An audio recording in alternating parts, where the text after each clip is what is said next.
orang-orang tua bijaksana yang diceritakan dalam Al-Quran, apabila mereka sudah berpikir tentang anak-anaknya, pertanyaan yang paling menggoda hati mereka tidak lain adalah ma ta'buduna min ba'di. Ini yang ditanyakan Nabi Yakub kepada anak-anaknya. Ini yang ditanyakan Nabi Ibrahim dan Nabi Ismail kepada putra-putranya. Ma ta'buduna min ba'di. Kalau ayahmu nanti tidak ada lagi, nak, apa yang akan kamu sembah? Kalau bapakmu sekarang masih mau iktikaf di masjid, masih melaksanakan rukuk dan sujud, masih mendirikan sholat. Kalau orang tuamu sudah tidak ada lagi nanti, nak, ma ta'buduna min ba'di. Apa yang akan kamu sembah? Masih maukah kau iktikaf di masjid? Masih maukah kau rukuk dan sujud? Masihkah kau mendirikan sholat menyembah Allah? Ini pertanyaan yang menggoda orang-orang tua terdahulu. Kita orang tua di zaman sekarang, pertanyaan kita yang pertama kepada anak-anak kita bukan ma ta'buduna min ba'di. Yang kita tanya, ma ta'kuluna min ba'di. Kalau bapak lu nggak ada, nanti lu makan apa, tong? Perkara anak mau menyembah apa, itu nomor 18. Yang penting makan apa lu nanti. Oleh sebab itu selalu saya mengingatkan, kita boleh bersedih kalau anak tidak mengerti komputer. Kita boleh merasa rugi kalau anak tidak mengerti matematika. Kita boleh bersedih sebagai orang tua kalau anak buta bahasa Inggris misalnya. Tapi tahukah kita bahwa tidak ada satu kemalangan yang lebih malang selain daripada kalau kita mempunyai anak-anak yang jauh dari nilai-nilai iman. Alangkah hebatnya kalau anak-anak kita itu ahli komputer, imannya mantap. Ahli matematika, akidahnya kuat. Bahasa Inggrisnya fasih, keyakinannya teguh. Otaknya boleh Jerman, tapi hatinya tetap Mekah. Ada keseimbangan, punya stabilitas temperatur batin, sehingga dengan demikian jiwanya tidak lentur dan luntur. Ia tidak kehilangan idealisme di tengah jalan. Beriman kepada Allah dengan sebenar-benarnya, meresap sampai ke tulang sumsum yang dibuktikan dengan amal perbuatan kita. Kalau sekedar beriman, sekedar berucap saja rasanya mudah.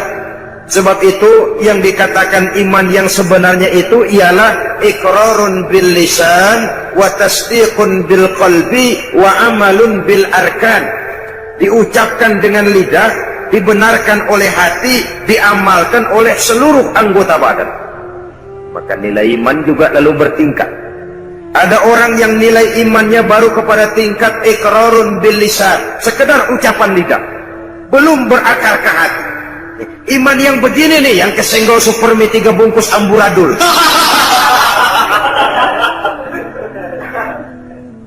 Imannya baru sekedar iqrarun bil lisan, sekedar ucapan lidah, belum berakar di hati.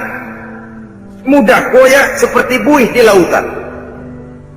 Ada yang selain sudah diucapkan oleh lidah, dimantapkan, dibenarkan oleh hati. Lidahnya mengucapkan amantu billah, saya beriman kepada Allah.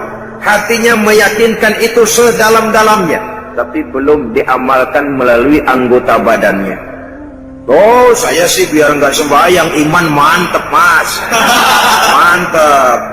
Jangan coba-coba ganggu agama saya, tak celurit sampean. Sembahyang enggak, agama dihina, marah bukan main. Ya lumayan. Fanatismenya tinggi. Saudara-saudara, nilai iman yang tertinggi itu setelah diucapkan oleh lidah, diamalkan oleh seluruh anggota, dibenarkan oleh hati, diamalkan oleh seluruh anggota badan.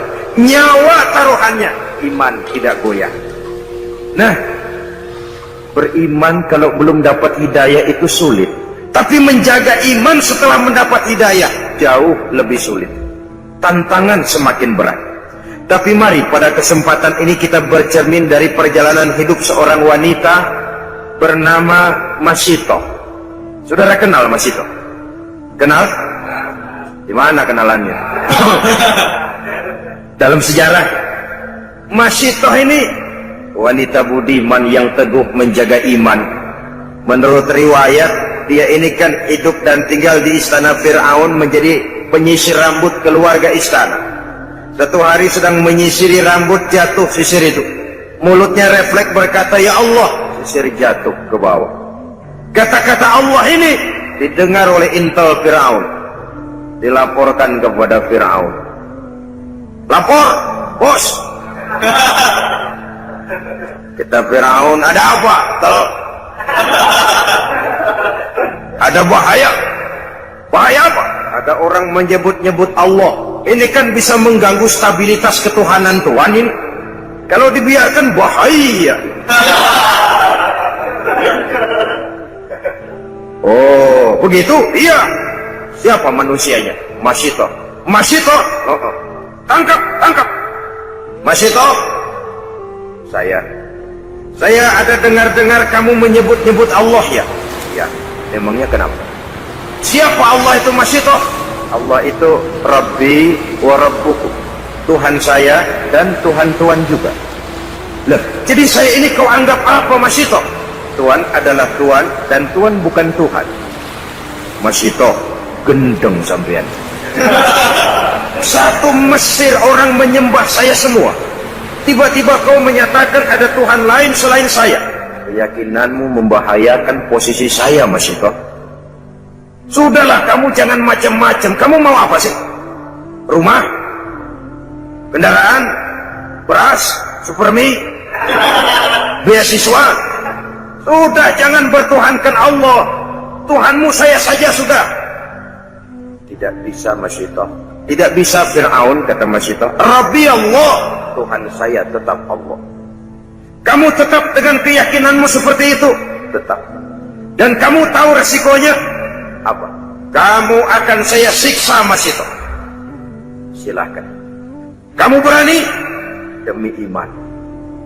Kamu memang gila, Masito.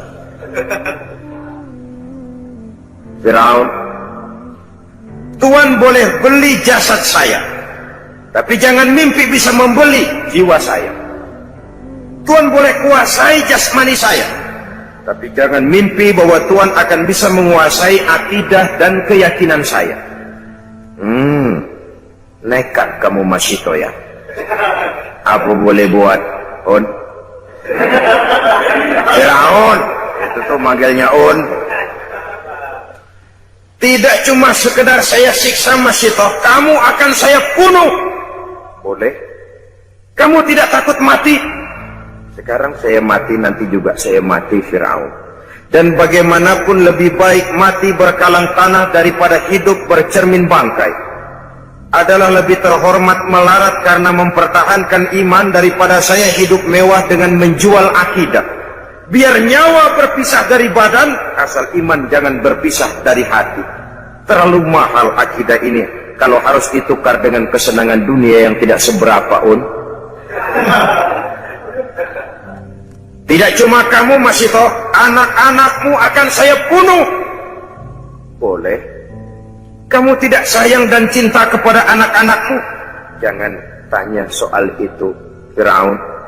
Saya ibu mereka yang melahirkan mereka dalam pilihan antara hidup dan mati.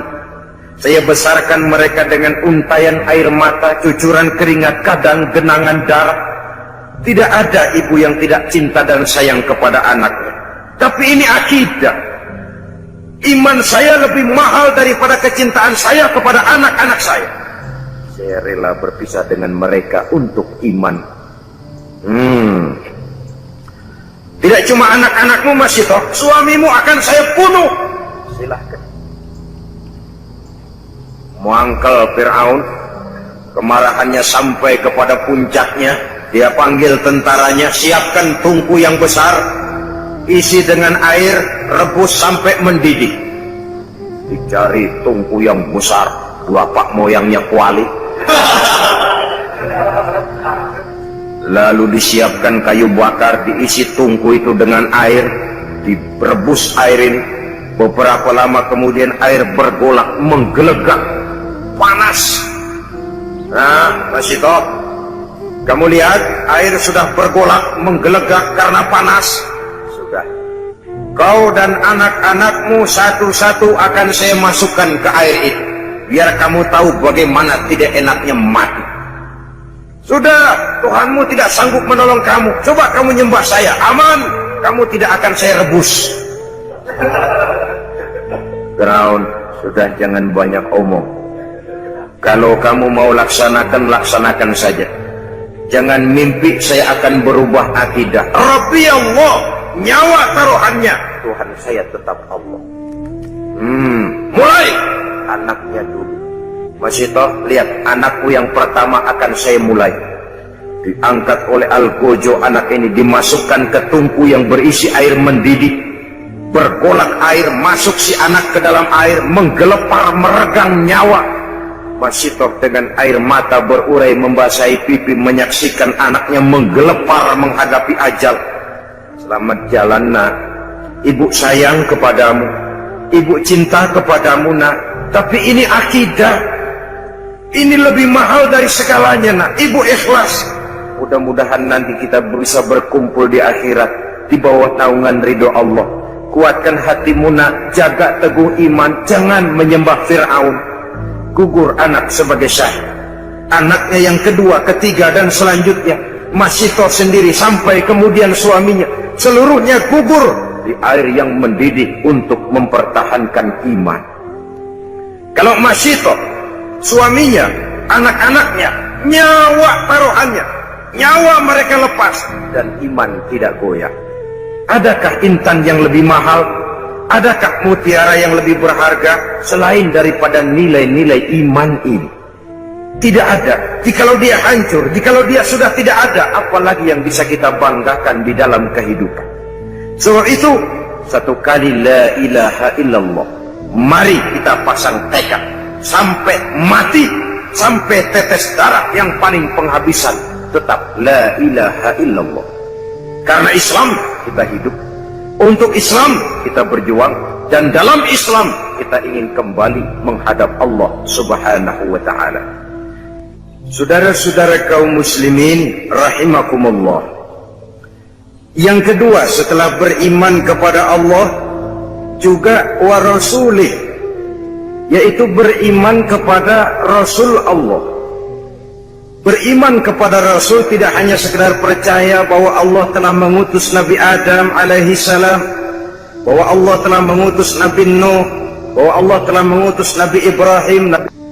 Saudara-saudara kaum muslimin rahimakumullah, seluruh Rasul yang diutus oleh Allah, yang 25 jumlahnya yang wajib kita kenal namanya itu, seluruhnya berasal dan bersumber dari satu Tuhan yang sama. Maka ajaran yang mereka bawa tentang Tuhan pasti sama. Intinya pada kalimat la ilaha illallah. Nabi Nuh tentu beliau mengajarkan kepada umatnya la ilaha illallah, Nuh Rasulullah. Nabi Ibrahim tentu beliau mengajarkan kepada umatnya la ilaha illallah, Ibrahim Rasulullah. Nabi Musa tentu mengajarkan kepada umatnya la ilaha illallah, Musa Rasulullah. La ilaha illallahnya itu sama. Seluruh dari Rasul yang 25 sumbernya sama dari Allah. Maka ajaran mereka tentang Tuhan pasti sama. Jadi kalau ada Rasul yang mengajarkan bahwa ada Tuhan lain selain daripada Allah, jelas itu Rasul pabriknya lain. Udah kena assembling gitu.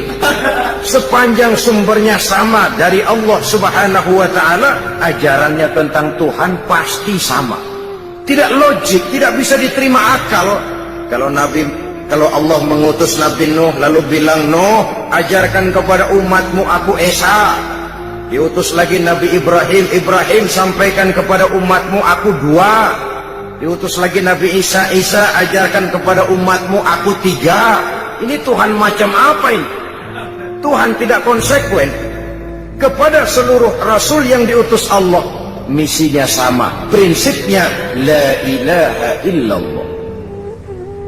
Kenapa Allah memerlukan mengutus Rasul? Apa tidak bisa Allah berhadapan langsung saja dengan manusia? Bisa. Tapi keterbatasan manusia itulah yang tidak memungkinkan manusia untuk secara langsung berhadapan dengan kebesaran Allah Subhanahu wa ta'ala. Maka dengan sifat rahmahnya Allah diutus para rasul. Dari zaman ke zaman, prinsipnya membawa akidah dan syariat. Akidahnya sama, syariatnya yang berbeda, sesuai dengan situasi dan kondisi yang dihadapi oleh umat di mana Rasul diutus. Jadi tidak hanya cukup sekedar saya percaya bahwa Allah telah mengutus Nabi Nuh, Allah telah mengutus Musa, Ibrahim, Dawud, Sulaiman, Isa dan lain sebagainya, tapi mengikuti ajaran dan petunjuk Rasul yang diutus kepada kita. Sejak Nabi Muhammad sampai akhir zaman, petunjuk beliaulah yang berlaku. Jadi kalau kita hidup di zaman sekarang mengikuti syariat yang dibawa oleh Nabi Ibrahim, kedaluarsa, terlambat. Mengikuti syariat yang dibawa Nabi Sulaiman, terlambat. Syariat itu betul, tapi hanya berlaku di zaman Nabi Sulaiman. Syariat yang dibawa Nabi Musa benar, hanya berlaku di zaman Nabi Musa, Nabi Sulaiman dan selanjutnya. Sedangkan sejak diutusnya Nabi kita sampai ke akhir zaman, syariat beliaulah yang berlaku. Saudara-saudara kaum muslimin rahimakumullah. Jadi percaya kepada Allah tanpa mempercayai Rasulnya itu sama juga meragukan Allah. Karena itu tidak bisa dipisahkan satu dengan lainnya. Beriman kepada Allah, beriman kepada para Rasulnya.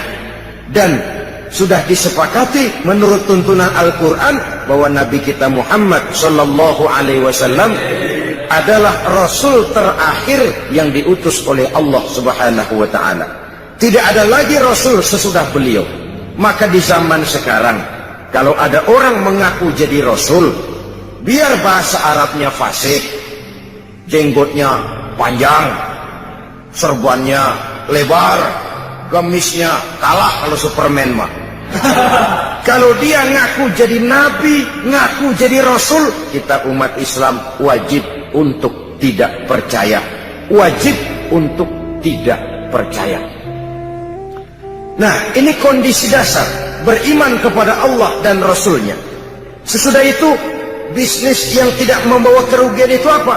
Setelah beriman kepada Allah, beriman kepada Rasul dengan sepenuh keyakinan, tidak goyah walau nyawa taruhannya, tidak lentur dan luntur walaupun tubuh dicincang berkeping-keping, walaupun leher harus terjerat tali gantungan, iman tetap tangguh, setangguh batu karang di lautan. Biar tiap hari diterjang ombak, dikikis gelombang, namun dia tegak-tegar berdiri menyambut hantaman sang gelombang. Setelah itu, wa tujahiduna fi sabilillahi bi amwalikum wa anfusikum. Setelah beriman kepada Allah dan Rasulnya, engkau berjihad fi sabilillah, di jalan Allah, bi amwalikum wa anfusikum, dengan harta bendamu dan dengan dirimu, dengan jiwa dan ragamu. Saudara-saudara kaum muslimin rahimakumullah, iman dan jihad memang dua hal yang tidak bisa dipisahkan satu sama lain. Hanyalah jikalau kita beriman maka kita siap melaksanakan jihad. Jikalau kita akan turun berjihad harus dasarnya karena iman. Dan selama ini orang sering memberikan warna kelabu terhadap yang namanya jihad, sehingga timbul pengertian yang serem-serem. Dan ini memang tidak bisa disalahkan. Kaum orientalis, orang-orang asing yang mempelajari Islam dengan tujuan mencari kelemahan Islam, sering memberikan pengertian yang tidak benar kepada Islam. Dan ini sering ditelan oleh orang-orang yang mempelajari Islam melalui buku mereka. Umpamanya mereka menyebut Islam itu dengan Muhammadanism. Ini misalnya disponsori oleh Gill dan kawan-kawan, profesor dari Harvard University, guru besar tentang Islam, tapi orang bukan Islam dia. Islam disebut Muhammadanism, ajaran Muhammad. Nah, sepintas sesungguhnya fungsi Nabi Muhammad dalam Islam hanya sekedar penyampai. Ialah kalau ajaran Bung Karno disebut Soekarnoisme, Ajaran Lenin disebut Leninisme. Ajarannya Karl Marx disebut Marxisme. Tapi kalau Islam disebut dengan Muhammadanisme, akan timbul kesan seolah-olah Islam adalah produk Nabi Muhammad.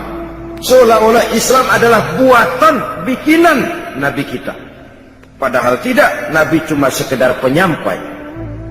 Nah, termasuk jihad. Gib misalnya dan beberapa teman-temannya yang lain menyebut jihad itu dengan jihad is a holy war. Jihad adalah perang suci. Sehingga konotasi jihad selalu diidentikan dengan perang. Kesan yang timbul keras, kasar, brutal, teroris.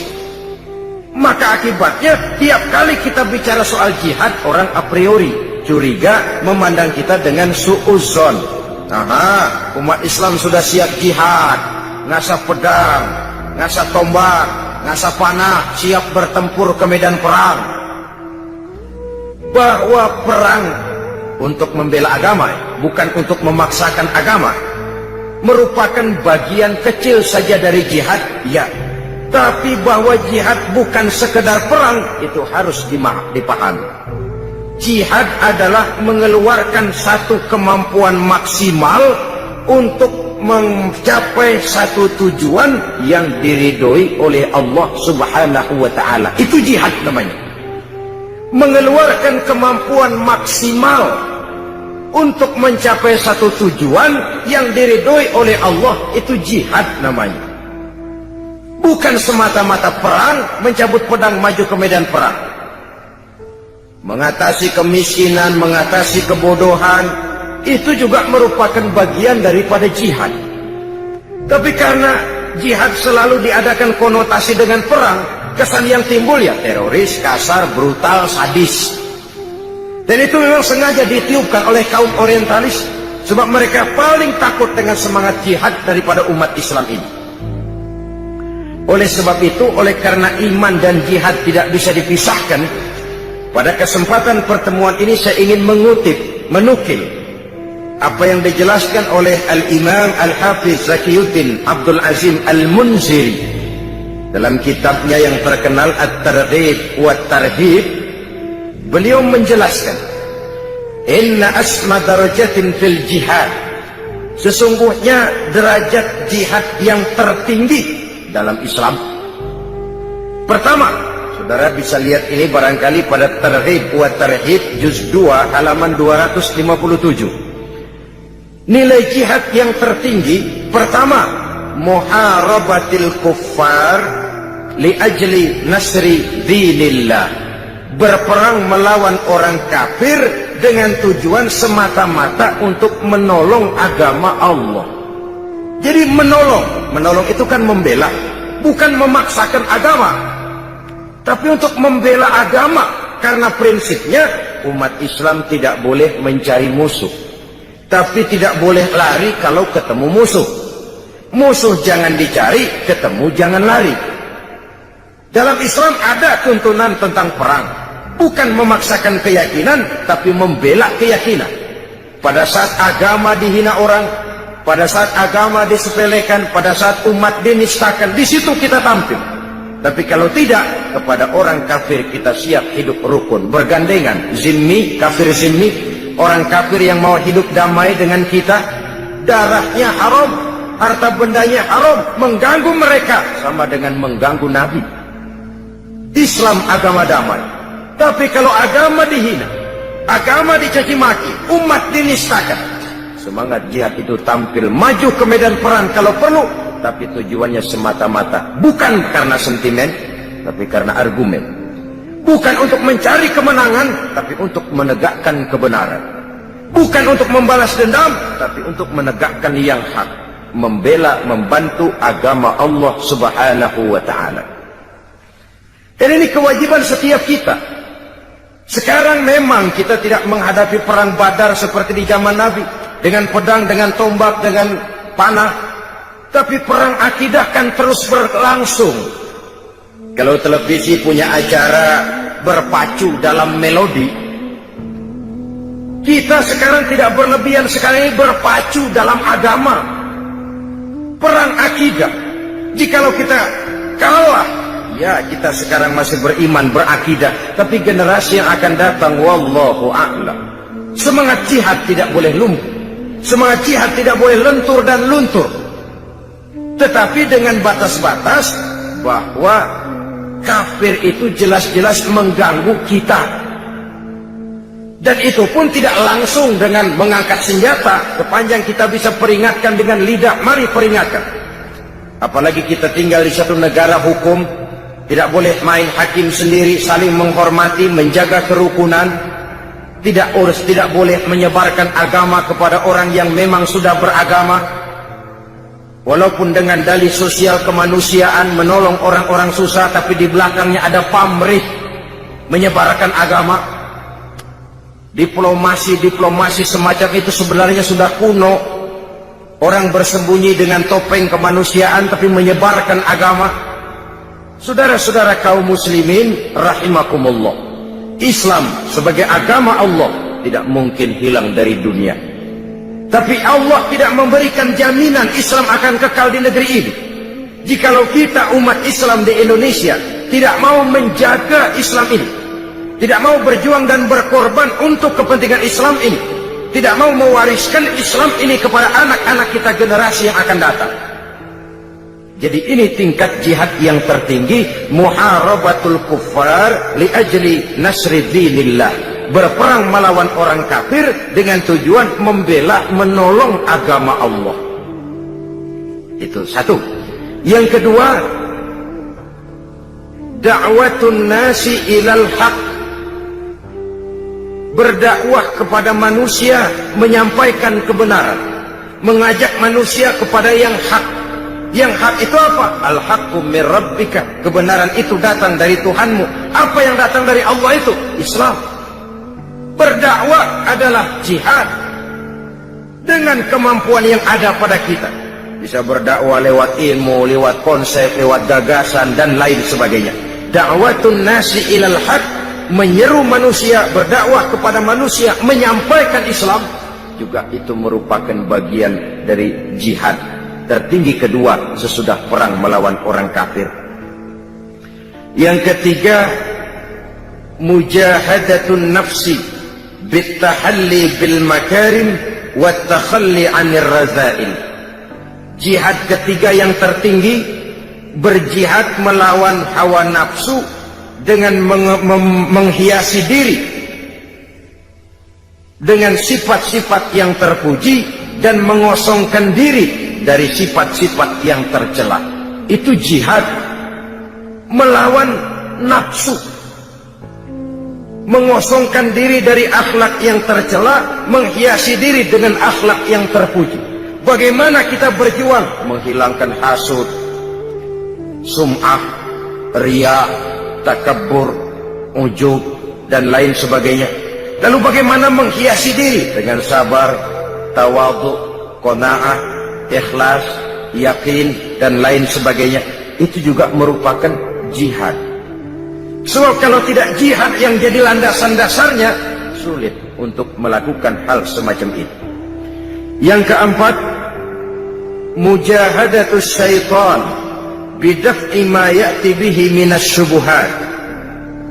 Berjihad menghadapi setan dengan menolak hal-hal syubhat yang dibawa oleh setan.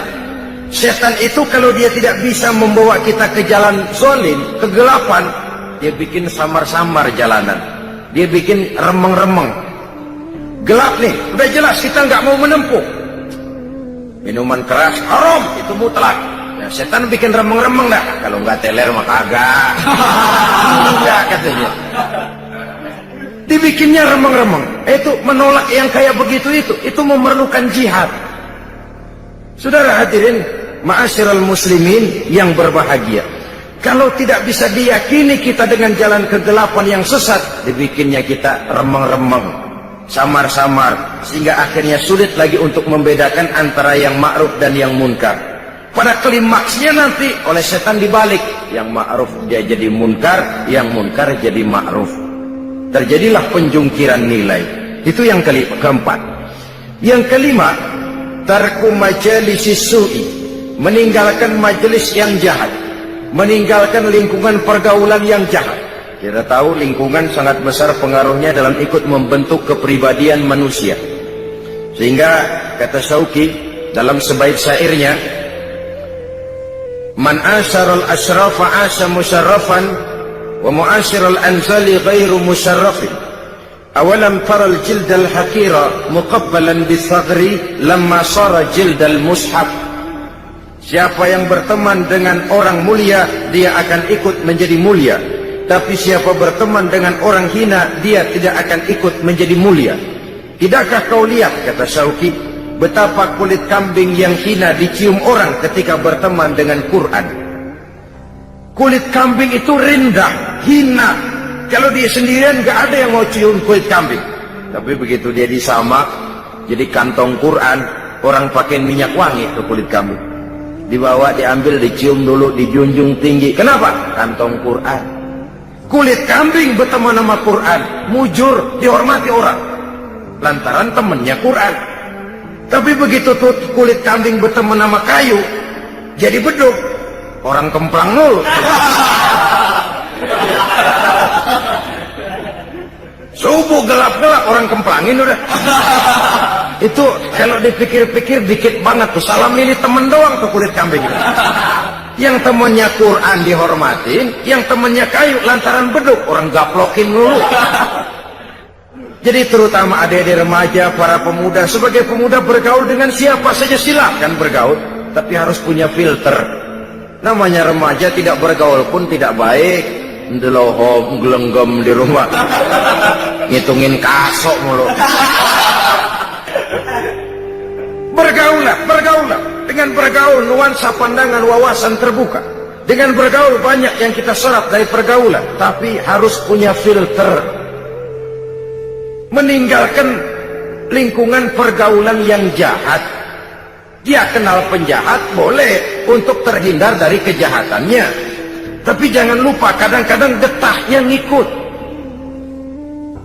Saudara hadirin yang saya hormati, jadi dengan demikian lingkungan pergaulan ini sangat besar pengaruhnya dalam ikut membentuk kepribadian manusia. Oleh karena itu, tarku majalisi su'i, meninggalkan lingkungan yang jahat, itu jihad, dan itu berat. Orang kalau ngadain kumpulan ngaji seret banget, kayak narik bambu dari ujung. Kita getok rumahnya, ngajinya duluan dah, duluan, ntar saya nyusul belakangan. Ya tentu, masa nyusul duluan, tentu saja belakangan.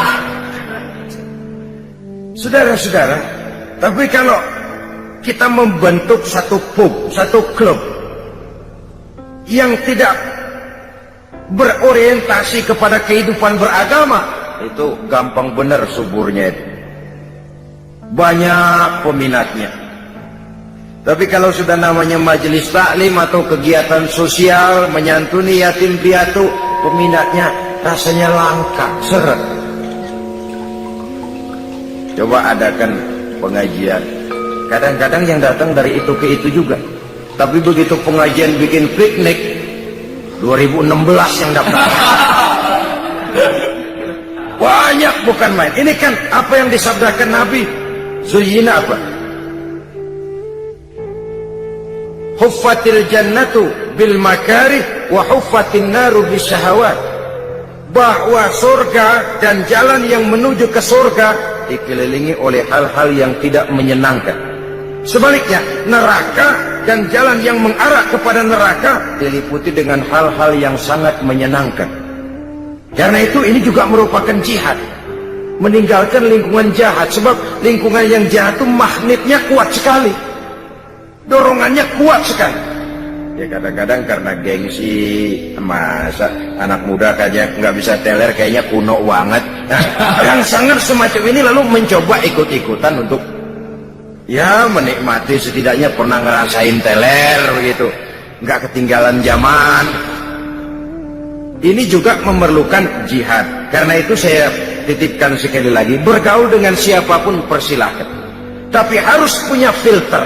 Karena lingkungan pergaulan sangat besar pengaruhnya dalam ikut membentuk watak dan kepribadian manusia. Tidak mustahil orang yang lingkungannya baik-baik, tapi karena terpengaruh oleh pergaulan yang tidak baik, berubah jadi tidak baik. Di kampungnya mas santri, datang ke Jakarta pakai peci, sarungan, assalamualaikum, kena aja angin Jakarta, klepok. Celeng, saudara-saudara. Malum angin Jakarta ini panas. Jadi dengan demikian, yang kelima, meninggalkan lingkungan yang jahat. Yang keenam, yang masuk bagian daripada jihad itu al-iqbalu 'alan nasihati wal 'amalu biha. Menerima nasihat dan mengamalkannya, itu juga jihad. Dan itu berat.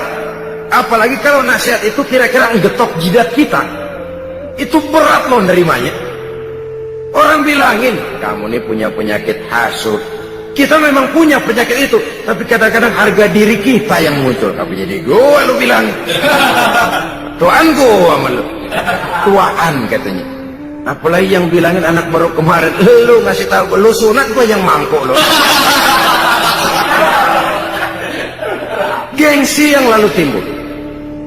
Menerima nasihat dan mengamalkannya secara ikhlas itu berat, karena itu mengakui kekurangan diri. Sehingga Nabi pesan apa? Tuba liman syaghalahu aibuhu an uyubin nas. Beruntunglah orang yang kekurangan pada dirinya menyebabkan dia sudah cukup sibuk sehingga tidak sempat mencari-cari kekurangan orang lain. Si Ano katanya Ano enggak tahu ya, saya sibuk mikirin aib diri saya, lalu bagaimana saya tahu aib orang lain? Kadang-kadang kita ini terbalik, sibuk mencari aib kekurangan orang lain sampai lupa kepada aib kita sendiri. Nggak ada aib orang, malah kita cari, kita korek-korek. Siapa aja kita hubungin, gue denger si Ano. Udah dah, nyambung dah, kalau udah Ano juga Ano. Saudara-saudara kaum muslimin rahimakumullah. Jadi dengan demikian nasihat ini bisa datang dari orang lain, bisa datang dari diri kita sendiri, bisa datang dari semua yang kita lihat dalam kehidupan. Semuanya kita terima, kita amalkan yang baiknya, kita saring yang tidak baiknya untuk tidak kita gunakan di dalam kehidupan. Jadi dengan demikian termasuk memerangi kemiskinan, memberantas kebodohan, jihad, menyantuni yatim piatu, jihad, mengembangkan majelis taklim, jihad, memakmurkan masjid, jihad. Kata-kata jihad itu sangat luas. Bahkan istiqomah dalam beribadah kepada Allah Subhanahu wa ta'ala juga merupakan jihad. Nah, kalau demikian halnya, apa alat yang dipakai untuk melaksanakan jihad? Pertama amwal, yang kedua anfus. Dengan segenap harta bendamu dan dengan jiwa dan ragamu. Harta benda ini, jiwa raga ini siap kita gunakan untuk jihad fisabilillah. Dalam artian yang seluas-luasnya, bukan dalam artian yang sempit.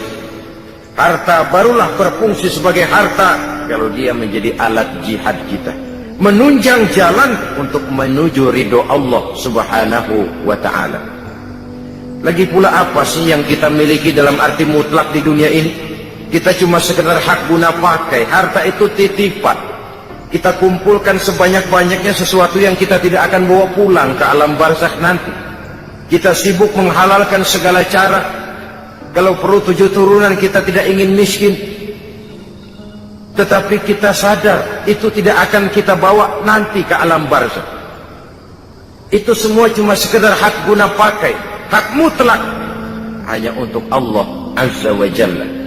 Harta dan diri, jiwa dan raga sepenuhnya sudah kita kontrak, sudah kita adakan satu transaksi dalam bisnis ini untuk kita gunakan sebagai jihad di jalan Allah Subhanahu wa ta'ala.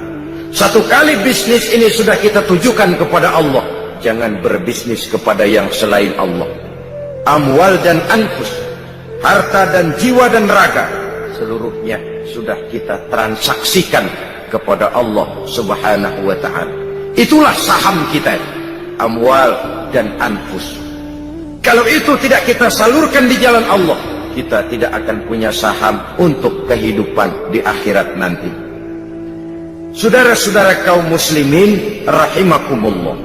Lalu diakhiri ayat ini dengan pernyataan Allah, "Dzalikum khairul lakum in kuntum ta'lamun, yaghfir lakum dzunubakum wa yudkhilkum jannatin tajri min tahtihal anhar."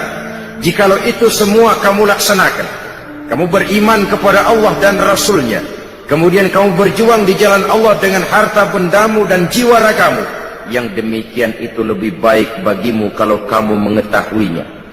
Kalau itu kamu laksanakan, yaghfir lakum dzunubakum, Allah akan mengampuni segala dosamu, wa yudkhilkum jannatin tajri min tahtihal anhar, dan dimasukkannya kamu ke dalam surga yang di bawahnya mengalir sungai-sungai. Di sini penilaian Allah kepada kita. Mungkin tahajud kita rada kurang, tapi nilai jihad kita diterima Allah. Yaghfir lakum dzunubakum. Allah Maha tahu, Maha luas ilmunya, menilai manusia dari berbagai segi perjuangannya.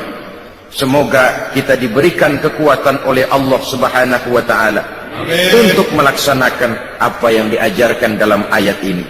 Terima kasih atas perhatian saudara. Mohon maaf atas segala kekurangan. Usikum wa nafsi bitaqwallah. Wassalamualaikum warahmatullahi wabarakatuh.